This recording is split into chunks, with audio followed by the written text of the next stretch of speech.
Hello, everyone. Welcome to the Back Great American. again. Welcome to the Great American Film Off. I am Ayo.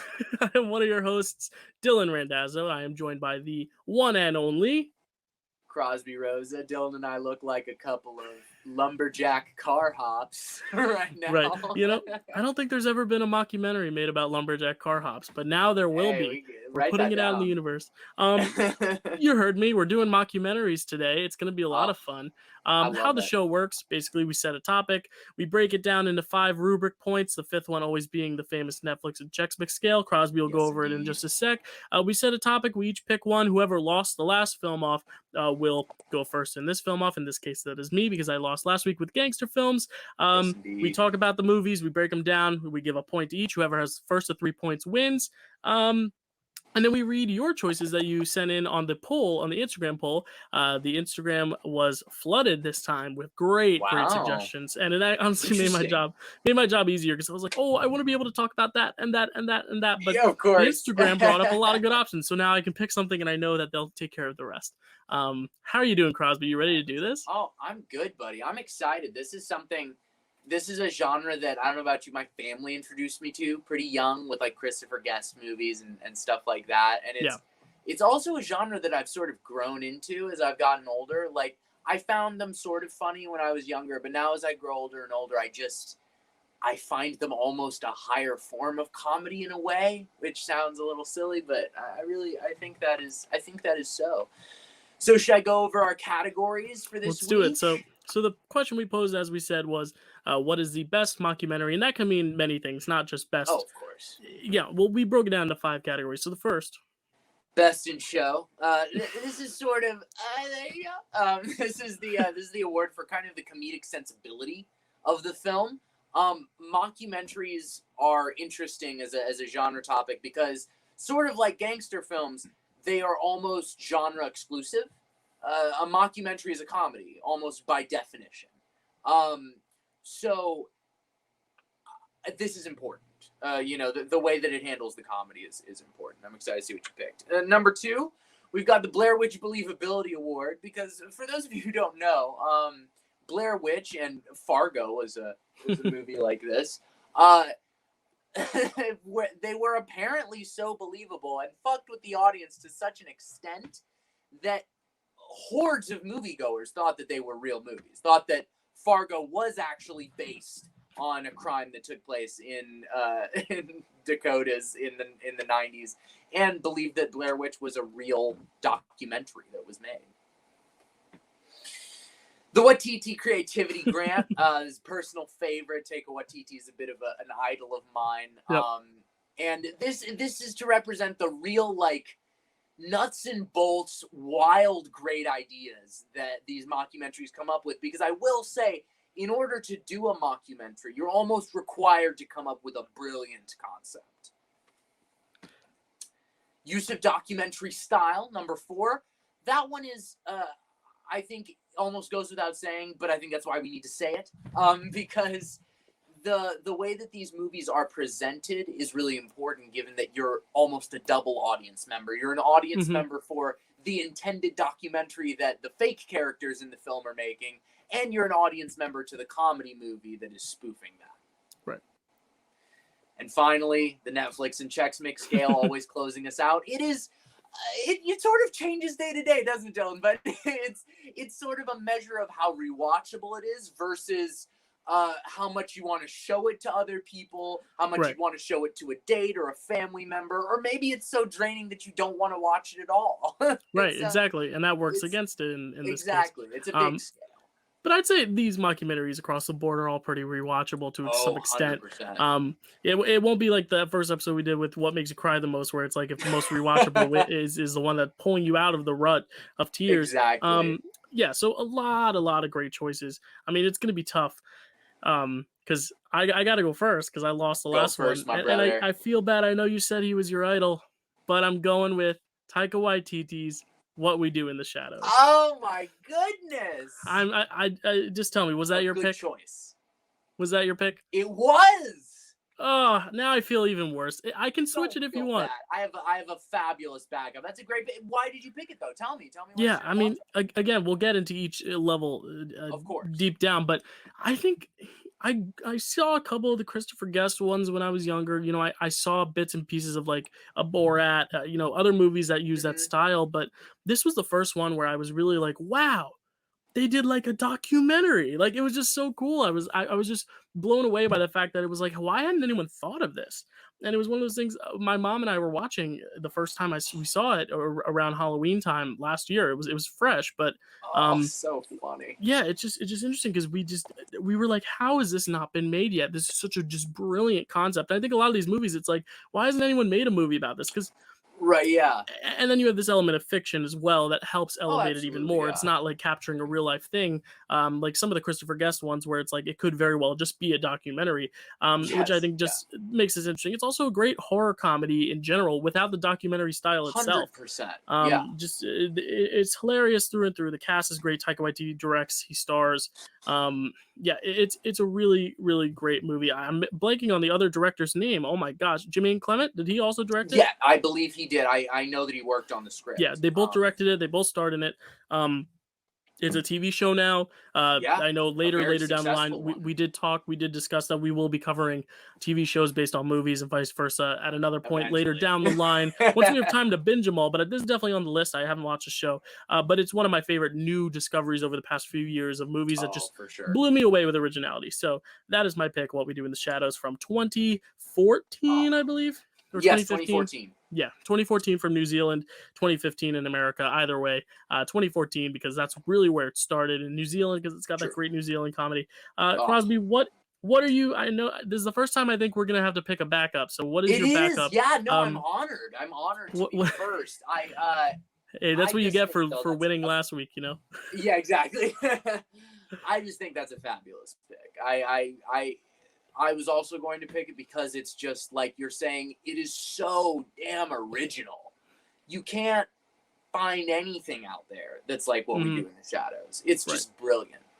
But my second film is, in my opinion, equally brilliant. I'm going to be going with the Christopher Guest comedy Waiting for Guffman. Nice. Because as an actor, and I think anyone who has ever seen a community theater production, let alone been a part of one, will sort of get just some of what makes the comedy of Waiting for Guffman so excellent, which is that these people are placing a certain importance on the performance that professional performers do not place on their award-winning performances, which is, I think, why it is so hilarious. Because what you are witnessing is this cast of, first off, just brilliant actors who are doing magnificent work, and a couple of actors who have actually recently become uber popular in the same movie and TV show, if you will. Exactly, which is legendary. The O'Hara Levy 1-2 punch. Oh, brilliant people. They play couples. They do it incredibly well. But actually, in Waiting for Guffman, they don't play a couple. But they do in Best in Show though. So they're all around. They're everywhere. They're all around. They're just killing it. They're killing it. But I wound up going with Waiting for Guffman, not just because it's just a brilliant thing, but also because it personally speaks to me as a person who's done that type of theater before. For a comedy to get it so right is tough, because in comedy you're doing that absurdist thing where you're pushing what really is believable, and I think that is what Christopher Guest is really brilliant.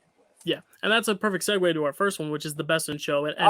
Are we talking like a Best in Show, best performance in the show, or just overall comedy? I feel like it's just sort of a comedy argument, honestly, where it's like, why do you feel yours is this comedy gold? It's not really anything to do with the others, just specific to ours. Right, but I do think the acting does add to it. You know, like I think both of these movies are, it's their script and their actors. I mean, we'll get to the actual documentary style and the creativity itself, but it's really in the dialogue and the actors and what they bring in chemistry for both films. And I think that's 100%. what's so tough about these two mockumentaries in particular, is they couldn't be more different, but they couldn't be more of the same.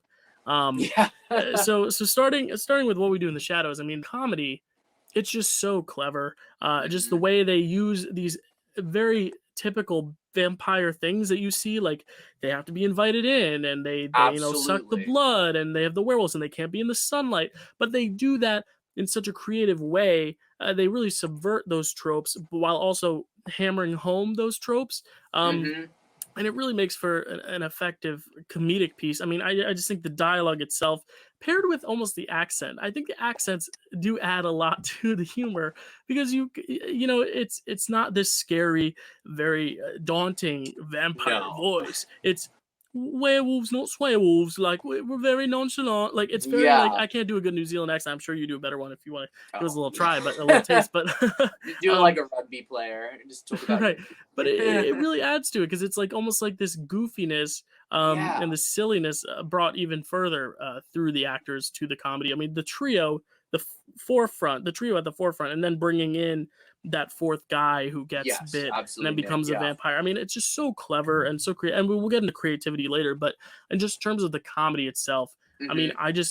they find ways to make vampire cliches funny again and like fresh again, It's just and so that's hard to clean, do. isn't it? Like the comedy is just so precise. Right. And And it takes its time too. It doesn't try to it doesn't try to throw in a bunch of jokes. absolutely. And I think Waiting for Guffman does the same. Like it takes its time, and then it hits you with something.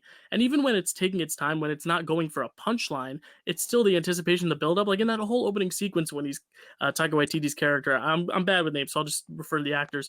You No, know, no, of course. walking, or not walking, but kind of like hovering around. I don't know if they fly, they walk, they No, yeah, glide. exactly. They're like kind of wandering around the house and like waking everyone up, and it's like this very slow, methodical thing, but because it's done with such like a funny, like, "Ooh, oh, let's see if he's awake," and like the opening, it's the introduction of each character gradually to immerse you in this world. Off the bat, just laughter, like the fact that he Yeah. wakes up from the coffin, and it's like we've seen it in so many movies, but it's so funny here because it's a mockumentary, because it's set in the present day, and because these actors bring so much to it. I think that there are probably films, and this was something you already spoke of, but I feel like there are probably films, don't you think, where a director kind of finishes cutting it and they watch it on that last day and they're just like, thank God we got this out, because someone else was going to think of this. You know Yeah. what I mean? And I feel like that is one of the great things about What We Do in the Shadows. For Waiting for Guffman, I think that the thing that gets me so much about the comedy is that it is almost all slow burn. Yeah. It is almost all comedy where you don't even really realize that the joke was there, and then you think about it over the next probably 10 seconds, and it makes you look at the character in a completely different way. There's a really specific one I think of that I feel like is a perfect example of this, where Fred Willard's character is talking about community theater rehearsal, and one of the actors can't make it because he's got work. And Fred Willard's character says, well, this isn't like school. You can't just be excused. And it's funny because, once again, like I was saying, it's that whole overimportance being placed on a central idea. And when you watch a group of people do that, and you watch outsiders interact with that, it's just brilliant, because you're forced to come to terms with the things that you're pretentious about, and Right. and the things that you laugh at yourself about. And I don't know, I think that that's a big part of the reason why these movies are brilliant. Another thing I love about, and it is funny that you mentioned these two being almost mirrors of each other, but with Christopher Guest and Eugene Levy being two of the stars of the film acting wise, it's pretty amazing that they wrote it. Mm-hmm. Similarly to Best in Show, which I believe was also written by Eugene Levy and Yeah. Christopher Guest. Yeah, it's interesting because you don't want to steal the spotlight. You don't want to make it self-indulgent, but they Right, knew yeah. exactly what they could do well and what the other actors could bring. It's almost like getting a bunch of your friends together to make a movie. Like, you know exactly who everyone's going to play. You know exactly what role caters to which Exactly. person. Like, they were like, oh, Catherine O'Hara's going to be this one. Fred Willard's going to be this. Like, these are our Yes. friends. And it felt like that, even though they're strangers. Some of them are strangers meeting for the first time. Mm-hmm. It's just really great. But then you also have the comedy where they're not even going for the jokes, like what's his name, Bob Balaban, I think his name Oh is. yeah, Bob Alban, of course. Bob Balaban's character, where he's all just and very it's like hilarious. It's a wonderful performance. You know, it's I will say, just being fair, I think in terms of comedy, I might have to relinquish this one, because What We Do in the Shadows, just like you're saying, I mean, it just brings it. Waiting for Guffman is brilliant. I adore it. It's I'm happy to have it as my choice, but it is a formula, and it's a formula that's really, I think, well executed. But by the time that they got to Waiting for Guffman, by the time they got to Best in Show, they had a lot of time to work on that formula and to figure it out. What We Do in the Shadows is so original, and it is not what you expect, but it's also, like you're saying, something where you say to yourself, how has no one thought of this? Right. And it's also like, you know, even now, like Taika Waititi, like Jojo Rabbit and Thor Ragnarok, there are moments of that where it's like, that's so funny. It's like how What We Did in the Shadows. It's the first of that standard. Scenes. Yeah, like the New Zealand, like very funny, like cheeky humor. Taika Waititi's brand of humor is seen in his work, but this is one of his earlier works. Whereas, like you said, Waiting for Guffman, it's like Christopher Guest has built this type of comedy. Yeah, exactly. Even earlier when he wasn't even directing, but in This Is Spinal Tap, which is one I also watched for the first time for the show. In case, another great performance, just because it's, you know, it seems like that was his wheelhouse, and Taika was like trying something new and kind of almost announcing himself with this movie. So am I getting the first point here? I think you're getting the first point, brother. Woohoo! Boom, boom. Ding, ding, ding. Ding, ding. All right, so next, this is going to be interesting, because... So... community theater and vampires. Like... yeah, exactly. The thing, I have to say, I think this is where Christopher Guest movies win it every time.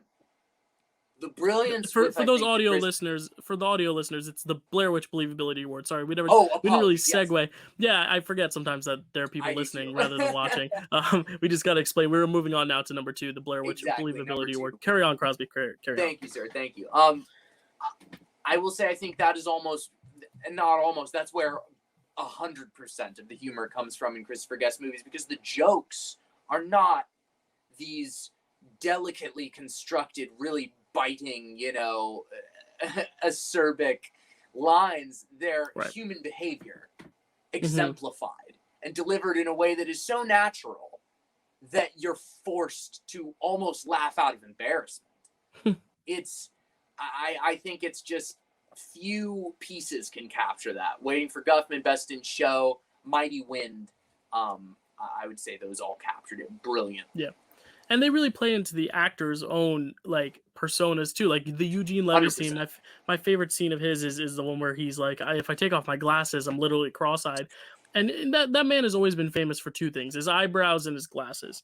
And I can imagine there's almost some truth in that, where he's like, if I take off my glasses, I'm a mess. And then you see, they take a little while, and then when they finally get to the show and you see he doesn't have the glasses and he's cross-eyed, it's not something they zoom in on and hone in on, but because you remember that detail from earlier, it's only funnier because you're like, oh, that's right, he can't see up there. But they don't like make it obvious either. And it's so funny because that's believable. I mean, how many times have true. For people who don't know, me and Krosby, both actors, stage actors primarily. So it's like, you know, it's interesting because we've gone through that stuff too. Like I need glasses, and sometimes, you know, before I had contacts, it would be like I'd have to literally risk my life blind on stage. Or sometimes, you know, you can't fit into your costume, or sometimes you're off with the dance step. Like it's relatable stuff, and I think the beauty with Waiting for Guffman is that, you know, all those little inside jokes about theater that some people don't get. And I think that's why sometimes Christopher Guest movies are at an arm's length distance, because you know, it's some people don't know that lifestyle enough to really appreciate all the little inside jokes, which is why something like Best in Show is a little bit more universally relatable, I guess, because of, you know, it's dogs, it's a dog show, everyone, you know, can see a dog show on TV, but this is very unique to us as our show, Great American Film Off, Krosby and Dylan. I think we really do feel that believability because we've been there. We've been in those shoes. We've seen, or those jazz shoes, if you will. Exactly. We've been in those flats. You know, one thing I think that is really great about the Christopher Guest films is that in Best in Show, like, it is more relatable because everyone loves dogs. But, like, there are a ton of jokes in there that are just for people who have trained dogs. You know what I mean? Like, in the same way that in A Mighty Wind, there are jokes really just for musicians. Mm-hmm. And in Waiting for Guffman, there are really jokes just for actors. Like, that is one thing that I think Christopher Guest just continue the Guest love fest, the love Guest. I will say, I think that kind of research is tough to really make come through in a script on the other side, particularly a screenplay. Yeah, and it's fun too because people who aren't familiar can kind of tap into the world. Like, what is it like for community theater? Because community theaters, it's not like college theater like me and you were there. We were pursuing it. It's people who have jobs like the dentist or the coach or the teacher. Exactly. You know, they're not necessarily doing this as their primary job, but this is more their hobby. But they also still take it seriously because the people working on it are taking it seriously. You know, Christopher Guest himself as his incredible director, and then the music director as well, Bob Balaban, is though they take it so seriously, so they want to take it seriously. And as an outsider looking in, I can't be an outsider looking in, but imagining myself as an outsider looking in, it's really interesting. That respect too, seeing a whole different world, but also still believing it, because even if you haven't been on stage, you've been in the audience. You know, I don't know anyone who hasn't seen a play. In terms of What We Do in the Shadows, so slice me up some hot takes on that. I'll say this, if vampires did exist, this is probably the best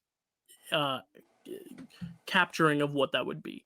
And I think because it is all realism, it is what would they do? Like, they can't go out during the day. Like, they only go out at night. But, like, they're in 2020 or at that time, 2014. Like, they're going to go to the club and they're going to try to hang out with people and make friends. And they get into fights like normal people. And I think while the vampire-ness itself is not real, obviously, and if it is, don't come at me. If you're a vampire and you're listening to this, I believe in you. Don't worry. I'm not doubting your existence. Don't come at me.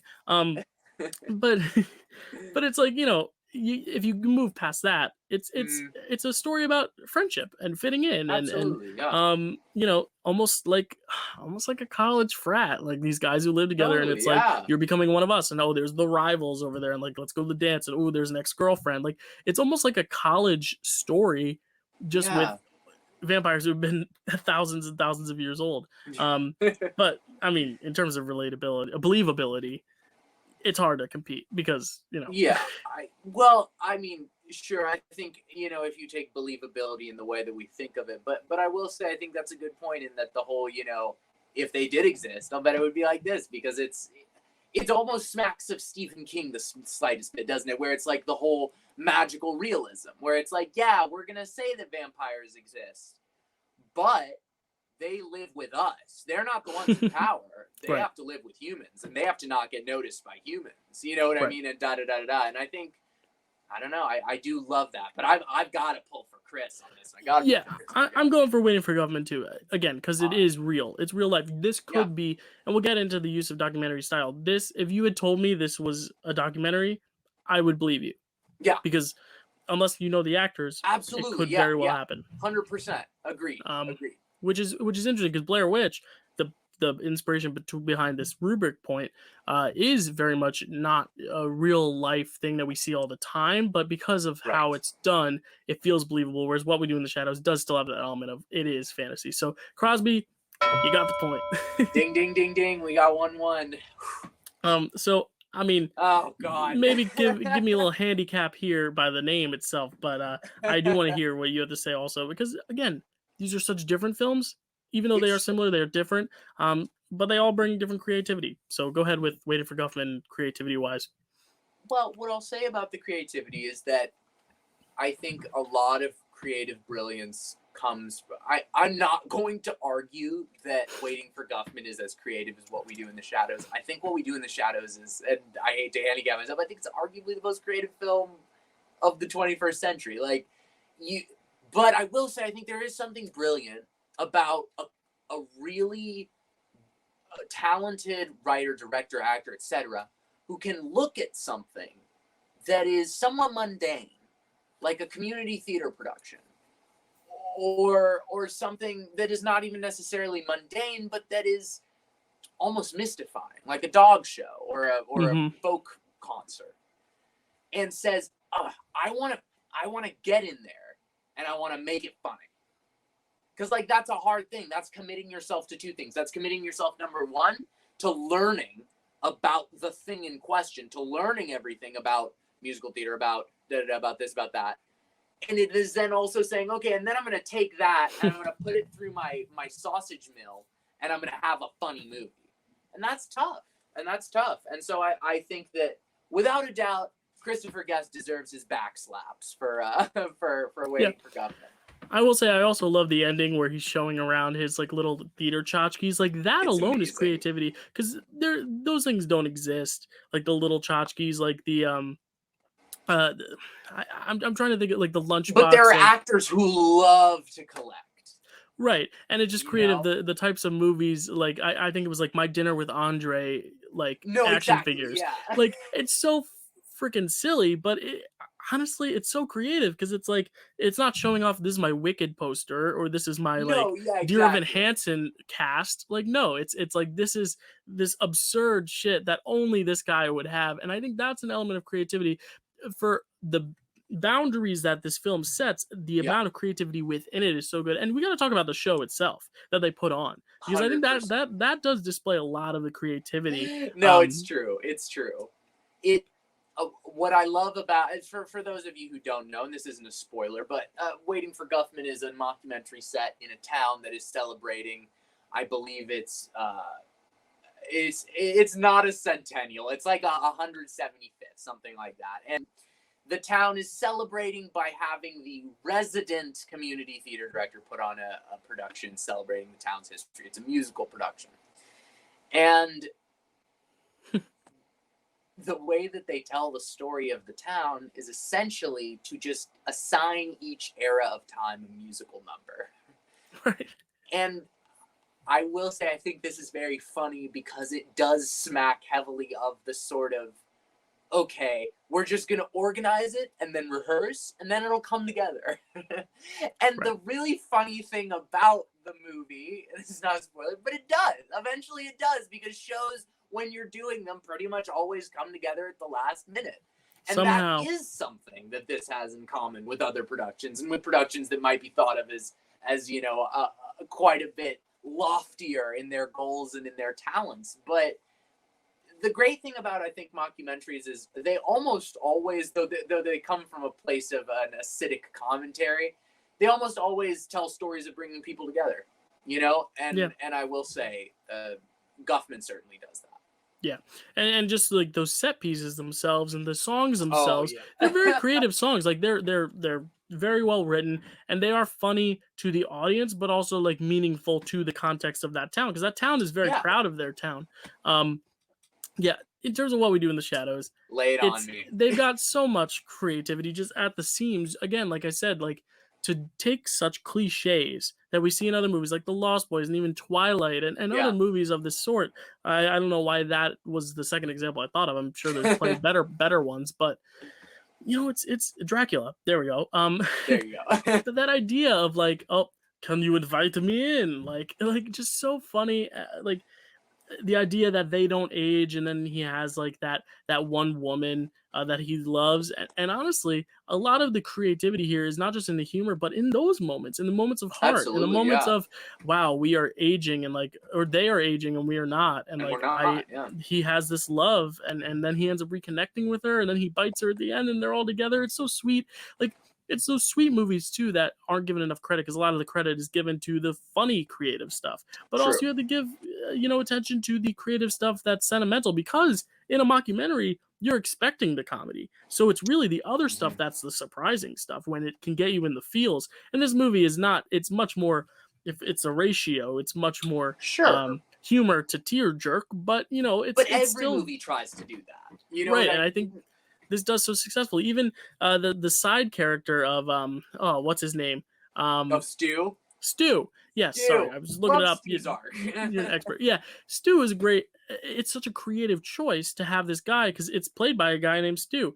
I don't even know if he's an actor. He probably, if he's not an actor, he's probably a guy who knows someone on the crew, and they found him, and they basically made him this audience surrogate of this normal guy who hangs out with the vampires, who they're like, we're not going to bite you, we're all good. And it's a great way to, like, again, creativity, bringing real life into this world and trying to make it mesh together. And he's a great way to do that as well. Like, what a genius choice to have this normal guy who's not any of that, and then have the guy that turns to a vampire halfway through, and then have the people who were vampires all the way through, and then have the werewolves come in. It's just like every step of the way, the world expands more and more and more. And it's like, this isn't a Lord of the Rings where like there's so much, there's a whole map. But it is a very layered universe. They could have kept it just the confines of the house, maybe done an hour, easily. hour 10 like long documentary or mockumentary. But instead, they do expand it. They do take it beyond just the confines of their world. And they expand it into our world. And I think that's what, I know it wasn't a believable movie because vampires, but that's where some of the believability comes and a lot of the creativity comes, is how do we now go the extra mile? How is it now just not a movie about vampires, but how do we now exceed those boundaries and make it more? And that's what I think they do very well. I would agree with that. I have to just I have to say I love how What We Do in the Shadows opens with New Zealand Documentary Board. I think that's very funny because it's from the beginning it's making you say, all right, get into it. Like, we're doing it. All right, come on. Like, follow along. You know, they go full throttle, and they even go full throttle with the effects. And we'll get into it a little bit more, the use of documentary style, but the way it's shot, the way it's structured, the way it's designed is very creative, because you could easily make it look cheesy. You could easily make it look almost like a comic book movie where it's obviously fake. But because they try to base it so much in realism, the hues they use, the shadowing they use inside the house, the production design only makes it seem more like a real, just like a house. Like I said, almost like a frat. Like where it's like the dishes are piled high. They're all just lounging around, hanging out. I've not done the dishes in 5 years. Right. And it's that kind of stuff where it's like, what other tropes can we create? Because there's already the tropes of, oh, they don't like garlic, they don't like the cross, they have to invite you in, you know, they turn into bats and they fly away. But what else can we bring that is now a cliche and now the tropes for future vampire movies? Because I argue that they did set a lot of trends with this movie. Agreed. Yeah. I mean, Dill, I gotta give you this point. I'm not gonna sit here and lie to you. Not when we're both wearing flannels like this. But this will be interesting because this could seal my win here, or it can put us into a tiebreaker. Use of documentary style. So this is basically how the mockumentary, how the umentary comes into this mock. If that makes sense. The thing I have to give to Waiting for Guffman is the fact that they emulate a certain documentary style more than just saying, okay, we're going to, and I think this is a thing, and I'm not dissing it, but I think a lot of things do this. They sort of say, okay, we're going to make a mockumentary and it'll make things a little easier because we can explain everything. You know what I mean? You can have a narrator or a character say to the camera, this is what's going on. Yeah, you can break that fourth wall and be like, that was a joke, get it? Or exactly. Like, you know, like, it's part of the reason why Arrested Development can have the complex comedy that it has, is because there's a narrator explaining it. But what I love about Waiting for Guffman is it really does show as opposed to telling. It has these characters come in and not really tell you a ton of information, but reveal an enormous amount about themselves in the way that they told it. I don't think that can be replaced. And though What We Do in the Shadows is a really polished movie in really every aspect, I will say I think Waiting for Guffman brings this gravitas of like genuine grittiness to the project. Yeah, it's almost like it's not a documentary first, but it's almost a documentary first. It's like they could have made a documentary about any crazy community theater group, but I feel like with What We Do in the Shadows, it's like we could have made just a vampire movie, but we're just adding the documentary as an extra flavor. Whereas Waiting for Guffman, it doesn't work if it's not a mockumentary. You know, it's because it's a mockumentary. That's why it works. But what I will give What We Do in the Shadows is the fact that because everything is so fantasy, they really make it seem natural within the documentary style. Like the blood effects are great. Nothing Absolutely. looks cheap. And the thing is, like with Waiting for Guffman, it's just as if you could just It bring is like cheap. it is cheap, Part of the but that's point. what they're going for. Whereas here, it's like you have like some pretty high end effects when he turns into that bat. When they're Oh, it looks fighting and then the great. bat flies away, and even the werewolves, like those look real. Everything looks great. Yeah, like to where again, like it's not believable. It's never going to win believability, but in the Right. confines of this world, the effects work is actually really good, and because you don't have those interesting like cinematic, like theatrical blockbuster like shots, you can't Yeah. have those really interesting moments of horror that way. You have to frame it from the lens of a documentarian. And I think it's an interesting way they do adapt for the documentary style. I don't know if the actual documentary style, if you take it out of it, I don't think the film is as strong, but it still works. Whereas, Yeah. again, like I said, yours kind of still wouldn't really work the same. I think that's a really good argument, honestly. What I will say is I think that what we do in the shadows is this. You have to, I mean, it's sort of what you were saying, but you have to explain why the documentary is there. You know what I mean? It's like we gave them the crew was given crucifixes and granted protection. You know what I mean? Like you have to explain the documentary. You almost have to explain why other documentarians haven't already made about this. If it's you know, if they're living in New Zealand. But I think the great thing about Waiting for Guffman is Waiting for Guffman feel like the production feels entirely independent of the documentary. Like this production would be going exactly the same way it's going, with the rehearsals the exact same length, the same cast, the same this, same that, if this documentary crew wasn't here. And I think there's something to be said for that, but at the same time, that's almost an argument against the documentary style. It's saying they did such a good job of capturing realism, it felt like realism more than like a documentary. So, yeah, and I will say I do like how Waiting for Guffman, I know I'm arguing against myself here, but I do like how it opens with more exposition. Like you really get to know each person. And most documentaries, that's kind of the case. Like you learn about each person, they kind of tell their story, where are they from, their name flashes on the bottom of the screen. It's very formulaic. Whereas what we do in the shadows is like we're thrown into the action. And yes, we get introductions of those characters, but it's not like, hi, I'm this or that, I'm this person and this is what I do. And it's more like, oh, this happens, and then it's like a cutaway, explain what happened.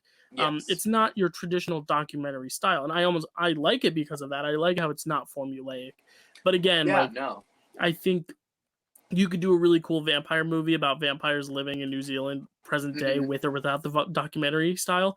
It does elevate it, but it's not necessary. So it's really interesting debate here. Where are you leaning? I'm going to stick with mine because I feel like I should. Do you think, is it a coin flip? See, I think this kind of almost goes hand in hand with believability, because I think Waiting for Guffman is so the documentary style is so influential and required for that film that like I really don't see it working without that documentary style. And I think the documentary style that they bring to it is just so interesting. I mean, all of Christopher Guest's films, the way they're shot, and again, I think this particular rubric point, the documentary style, kind of encompasses everything we've talked about before. How does it translate? How does it translate the comedy? How does it make it feel realistic and believable? And how does it show off something new? And I think Waiting for Guffman does all of that. I think it does show, the documentary style only elevates the comedy. It only elevates the believability, and it only elevates the creativity. Whereas what we do in the shadows, I think, without the documentary style, it still nails all three. Whereas yours, I think the documentary style almost elevates it. So I'm thinking you get the point here, Krosby. Oh my goodness. All right. Boom, boom. 2-2. Here we go. Tiebreaker. And I think this is the hardest one, because I agree. I think these movies are, like I said, couldn't be more similar, couldn't be more different. And mockumentaries as a whole, most of them are short. These are both 85, 90 minutes. So it's like they're all quick watches. So it's really tough to know exactly like what people want to sit down and rewatch. But what are you thinking? So here's how I feel, and I feel this way about almost all Christopher Guest films. When you watch it, you notice new stuff. And I've watched these movies a lot of times because I watched them when I was a little kid with my Mm-hmm. family. And I still watch stuff today where I like know the scene almost by heart, and I will actually get a new joke like that Mm-hmm. I didn't really get, or I didn't understand it in the context of where it was. And I'm like, whoa, that's really funny. Like, that's great. And I can do that to the extent I could watch it back to back and I could see two different jokes in the same scene. What's more rewatchable? But I will say, I think that simple style, that sort of realistic, underplayed manner, I think it lends itself very well to being watched over and over and over again. And Yep. I think this is something you already brought up, but just because of the length of the mockumentaries being around 90 minutes for the most part, 2 hours if they're long. Yeah, I think almost all of them are around 90 minutes, yeah. Yeah, I think rewatchability is arguably more important than for any other category we've done because they're almost built to be rewatchable. Mm-hmm. Yeah, and another thing, like you mentioned, you watched it as a kid.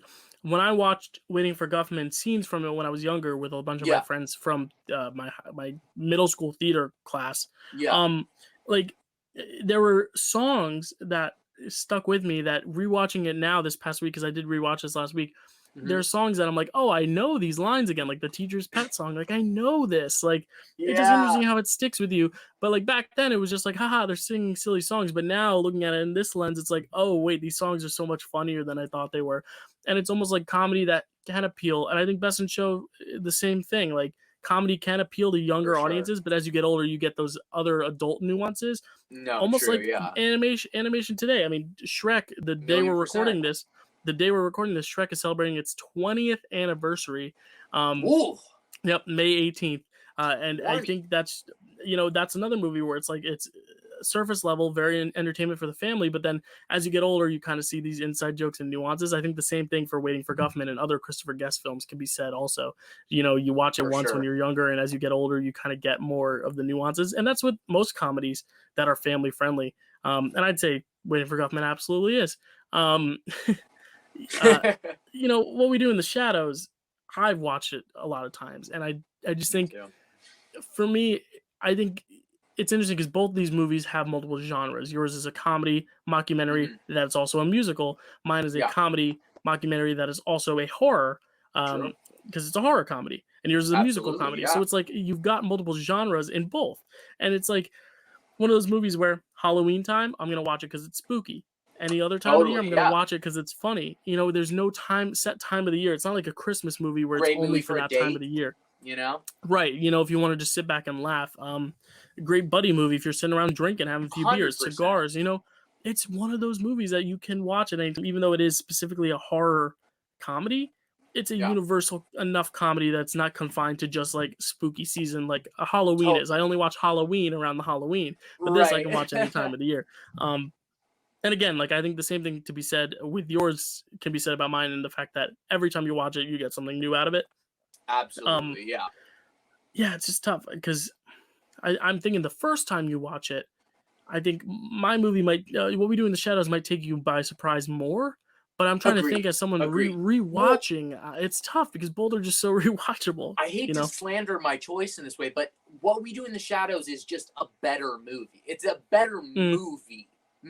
Like if you're taking movie and you're putting it in a box and you're saying a movie is a collection of shots and a script and a this and a that, and it works out in a certain way, I would argue that What We Do in the Shadows is a better all-around movie. You see those camera shots that are great where you're seeing the focus shift down the hall, you're doing all these different things, but at the same time I will say that through those things, in the same way that when a script gets more complex it gets a little less believable, that realistic, super realism thing that Guffman does brilliantly, What We Do in the Shadows loses a tiny bit as it goes. Yeah, I agree. I mean, it's also like I try to look at sometimes the Netflix and Chex Mix like quotability as well. Quotability is like, even if you're not watching it, how often do you think about it after you've watched it? And both are very quotable. Like I'm quoting Paschetti all the time. Absolutely. Like, give me some Paschetti.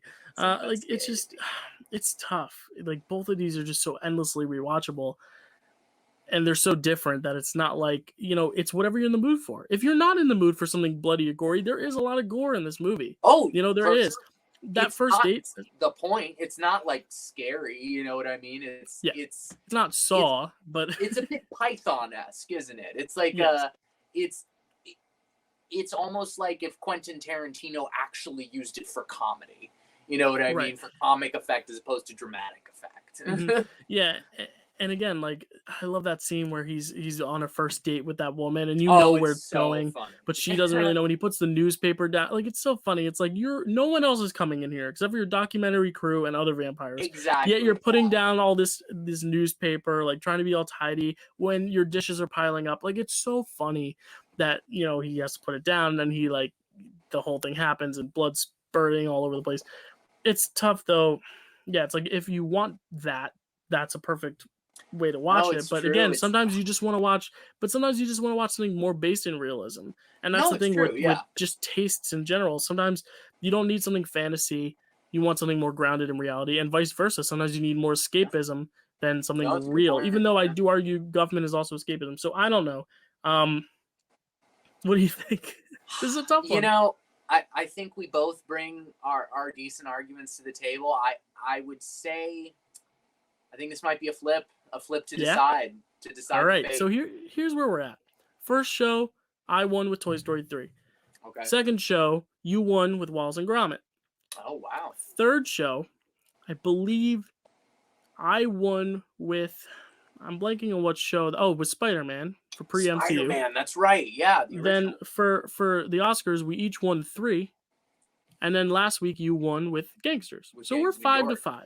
Oh, wow. Look at this. So you've won two film offs and 3 from the Oscar show. I've won 2 film offs, 3 from the Oscar show. So this coin flip is going to put one of us in the lead heading into June, because this is our second split. Our second show in May. So this will be our first half of the year. This will determine who's in the lead for the first half of 2021. As always, I'm heads, your tails, right? Is that how it works? All right, here we go. All right. Got a lot of notifications. Siri, flip a coin. Sorry, buddy. Oh no! I'm not mad. I can't be mad about that movie taking the victory. I tip my hat to you, sir. I will say it was close. I was worried when I took your choice and you had to fight your backup. I was like, I'm worried he's just gonna want to fight for What We Do in the Shadows the whole time. It's not gonna be as fair of a fight. But you fought Waiting for Guffman super well, man. Guffman deserves a fair fight. Yeah, and you can tell that we love all these, all these we love all movies. Speaking of, we will get to our poll in just a sec, but to recap, what is the best documentary? The Best in Show, the overall comedy, What We Do in the Shadows took that one. The Blair Witch Believability Award, it's not vampires, it's community theater. That's more believable. Went to Waiting for Guffman. YTT Creative Grant went to, of course, YTT himself. Actually went to Taika Waititi himself, yeah. Yep.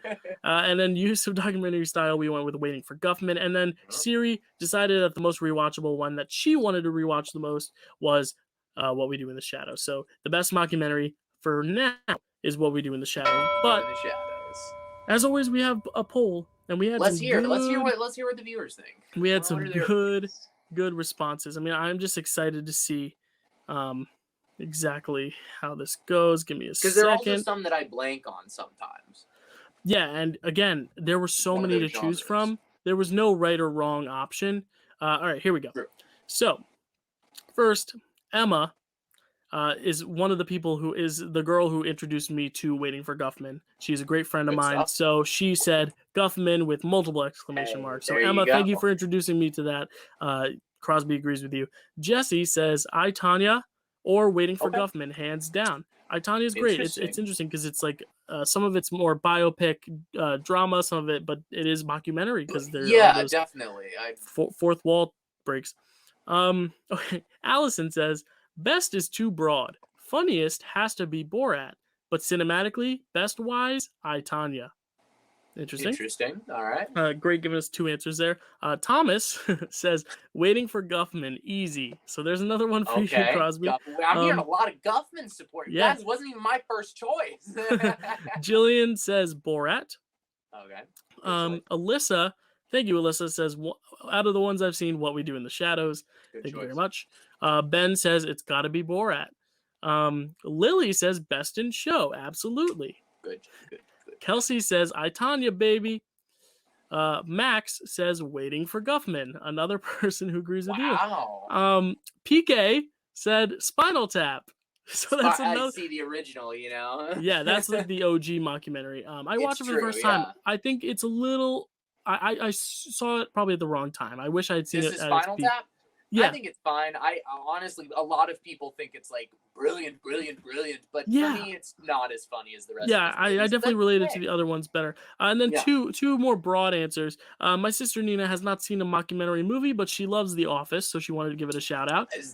Good shout out, yeah. I mean, yeah, it's the staple worthy of a TV show. I mean, that, Parks and Rec, and Arrested Development, of course. $1,000,000%. Well, and one thing I will say, I think that the British Office arguably gets mockumentary-ism like better than anything that's ever been made. But that's 100%. A conversation for another day.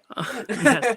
And then Barley Chernstein, otherwise known as Charlie Bernstein, says anything Christopher Guest. So that's a very broad answer, but again, you're not wrong, Charlie. You're not wrong.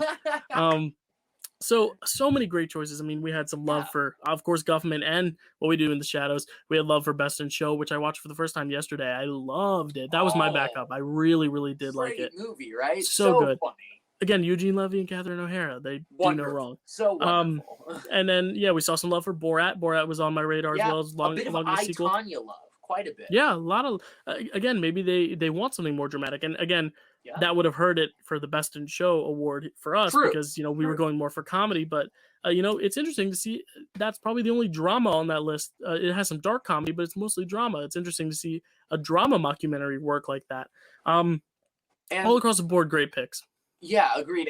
And though since we've mentioned TV, I have to say it was never a show that I finished or religiously watched, but the show American Vandal, when it happened, was a really, really, really clever spoof of these true crime documentaries that were so successful. It's hard to explain. I've never seen it. Those. Oh, you've never seen it? I will say if you've ever watched Making a Murderer or something like that, you will appreciate how well it is spoofed. Nice. How well the true crime genre is spoofed, because you watch it and like any good mockumentary, you sort of say to yourself, "Oh my goodness, this is almost a little too accurate. This feels absurd," you know? Mm-hmm. Nice. Yeah, a lot of great choices. I mean, mockumentaries. When we set the topic, I was like, "Oh, I know what I'm picking," but then I was like, "Do I?" Because there's so many other great choices to rival it. That's true. Spinal Tap, all the Christopher Guest stuff. Borat. It's all so good. And Borat 2 was fantastic. Maria Bakalova is going to be a big star. And Rudy Giuliani is not. Last we'll see him on the movie screen, I'm sure. Fingers crossed. Yeah, great show, Crop. I mean, talking about mockumentaries is so fun. And I think we had a good civil fight. We always like to say we like to boost each other's movies up rather than take them down. As we always do. So, Dill, for next time, we have a very exciting topic. Right. We decided to dive into actors, rather like an actor's filmography rather than a specific genre. We decided maybe we'll do a few shows tapping into one actor's body of work and picking the best movie from that. 100%. And to be specific, this is not regarding the actor's performance specific to the movie. It is regarding the movie that the actor's performance in. This is not the actor we're going to be picking, but just as an example, if I were to say Philip Seymour Hoffman in Doubt, it would be the movie Doubt. It wouldn't be Philip Seymour Hoffman's performance in Doubt. Mm-hmm. And probably one of the rubric points will probably be the performance, if I had to guess. Of course. But this actor has had a very big filmography. We have covered one of his movies in the very first film off for What Movie Makes You Cry the Most. We talked about Toy Story 3, but he's done so many other things, from movies where he's alone on an island to movies where he is alone at sea with a bunch of Somali pirates to movies where he's up in space or movies where he's trying to catch Leonardo DiCaprio and vice versa. And trying to rattle off and solving some codes of Da Vinci's. Trying to name as many as I can off the top of my mind without trying to give away all our choices for next time. But Krosby, why don't you tell us which actor we will be talking about? Well, we're going to be discussing the one and only Tom Hanks. He signs his tweets Hanx. Hanks. Yes. I don't know if you ever saw, but he did a long period of time where he was on his Twitter just taking pictures of random abandoned gloves he would find in the park at Central Park. That's amazing. He would see a glove and he would take a picture. I need to get a Twitter. You do need to get a Twitter, Krosby. You would love it. Even if not, I will send you those pictures either way because they're hilarious. Please. But yeah, we're tapping into Tom Hanks, Hanks. It is going to be a really tough show because he has so many good movies. And again, these are movies that he is in, not necessarily even has to be the star of. We did decide because we have covered Toy Story 3, we're going to keep the Toy Stories off the table. Yes, because, again, he's only a voice actor. And while he's amazing, we want to do something about his body of work as an actor working, voice acting, but we've already covered Toy Story, and there's other great choices. And the Toy Stories are frankly of such a high caliber. It sounds almost silly to say, but frankly, they're of such a high caliber. They can be in the greatest discussion for any film that we do if that is part of the... Yeah, we try to spread the wealth a little bit. I forgot another big one. But I love animated movies. Don't hate it. Polar Express is going to be interesting because it's technically mocap, so I'll allow it, but I don't think either of us will pick it. A mustache. I don't think either of us will pick it, but maybe I'll make some hot chocolate though, just in case. Chocolate. hot. Yeah, it's gonna be a lot of fun. He is one of my favorite actors, probably one of my top two, between him and Jim Carrey. Those are my two favorite actors. Solid choices. 100%. Yeah, he's one of the GOATs. I mean, we talked last week about Daniel Day-Lewis almost being the GOAT. If anyone has to rival him in terms of actual awards gold, I'd say the only people who have won a lot of awards like that, Jack Nicholson and Tom Hanks, come to mind. There's really hardly much competition in terms of actual gold. And yes, exactly. For women, of course, Meryl and Frances McDormand. And true. Fran is killing it now. She's 3 Oscars now. Damn, she's got 3 now. That's right. Whoa. Fargo, Billboards, and Nomadland. Yeah, she's killing it. That's a cool trio to win Oscars for, too. That's like very iconic. 2 in the span of 5 years. So insane. What an icon. But yeah, we'll be talking about one of the GOATs, if not the GOAT, Tom Hanks. And if you have any suggestions for any actors you want to cover, or any directors we want to cover, or any topics, sometimes Krosby and I are, we have great topic ideas, but sometimes we blank on the day where we have to pick them. So we would love your recommendations. If you have them, comment down below. If you're listening on podcast, go to the YouTube channel and comment on the YouTube, or when we do our polls, if you want to send another poll in and say, hey, you should do this topic, we'd appreciate it because we're always looking for more topics. It would make our jobs a lot easier. 1,000,000%. For sure. Krosby, where can they find you? This has been so lovely.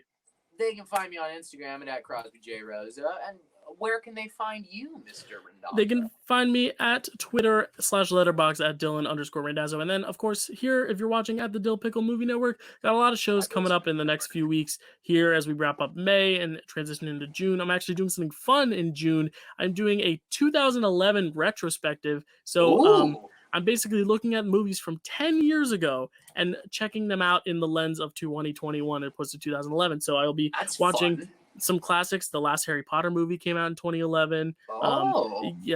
Spielberg had War Horse. The Artist won Best Picture. Scorsese put out Hugo. A lot of really interesting film. That was an interesting year, wasn't it? 2011. It was Moneyball, all over the place. Descendants. And some lesser known films too. Animation. It had my least favorite animation of all time, Cars 2. So we will be. So on the channel, I will be doing a 2011 retrospective every few days, giving a review of a 2011 movie 10 years later. And that's going to be a lot of fun. And then, of course, you'll find us here on the Film Off every first and third Friday of the month. The first Friday of June, we will be talking about the one and only Tom Hanks. It has been a blast, Krosby. And as always, follow us on Instagram for the polls. You just search our names. You'll find us on Instagram. We put up polls the Friday before each show. So let me check real quick on the schedule when the next poll will be up. It will be it will be the 28th. I will post a poll for the best Tom Hanks movie. And get ready because I'm sure you're going to have a lot to say about that. On behalf of me and Krosby, it has been a blast talking mockumentaries. Until next time. I was trying to think of a Woody quote off the top of my mind for Tom Hanks, but I'm blanking. So somebody's poisoned the watering hole.